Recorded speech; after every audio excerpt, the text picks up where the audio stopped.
প্রিয় দেশবাসী, আসসালামু আলাইকুম। আমরা সবসময় বলছি, আমরা যা পাই তা দেখানোর চেষ্টা করি। আমরা এখন বাংলাদেশ অতিক্রম করিয়া আমরা ইন্ডিয়ার ভিতরে আমরা আসছি। একটা হইল ইন্ডিয়ার ব্রিজ। আমরা একটু পরে যাইব ইন্ডিয়ার প্রাকৃতিক দৃশ্যগুলো আপনাদেরকে দেখাইব। গাছের ব্রিজ, গাছের জর্দি ব্রিজ, লোয়ার ব্রিজ, পানি, এরপরে ঝর্ণা, অনেক প্রাকৃতিক দৃশ্য আছে, আপনারা দেখাইমো। আমি এই প্রথম ইন্ডিয়ার শহরে গেছি।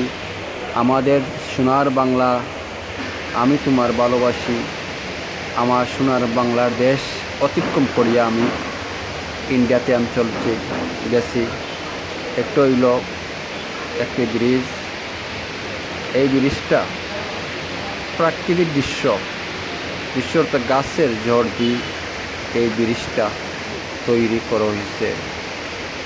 এবং এখানে হইল ব্রিজের সাইডে ঝর্ণা আছে, বিভিন্ন প্রাকৃতিক দৃশ্য, বিভিন্ন প্রজাতি গাছ আছে।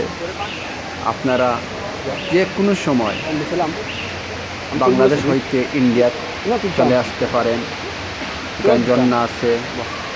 আপনারা আসার নিয়ম কীরকম আমি আপনাদেরকে বিস্তারিত তুলে ধরব। কীরকম ভারতে আপনারা আসেন বা আসার নিয়ম কারণ কীরকম বা কত টাকা লাগে, সহজে পাসপোর্ট ভিসা রেডি করা যায়, বিস্তারিত আমরা তুলে ধরব।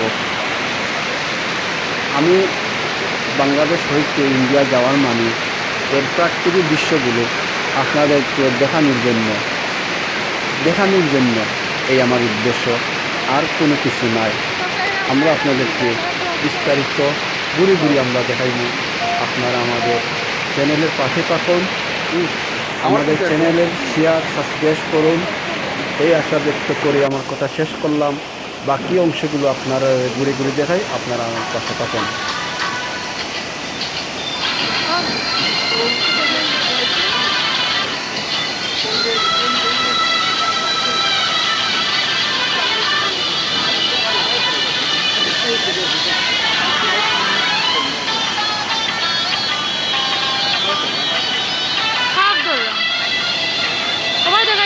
দেখাইতে পারে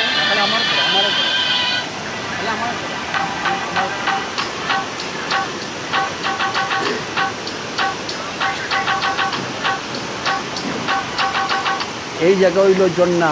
দেখেন সেরকম ঝর্ণার মাঝে খুব সুন্দর সুন্দর প্রাকৃতিক বিভিন্ন জায়গার মানুষ সকল এখানে বসবাস করতেছে। এখানে আল্লাহর পাক রব্বুল আলামিন সহযোগিতা করছেন। আমার বাংলাদেশ থাকি ইন্ডিয়াতে আমি আসছি। এই দেখেন খুব গাছের জড় দিয়ে প্রাকৃতিক দৃশ্য, খুব সুন্দর একটা গাছের ব্রিজ। এই ব্রিজে শত লোকজন যাতায়াত করতেছে, কিন্তু এই ব্রিজে কোনো কিছু ক্ষয়ক্ষতি হয় নাই।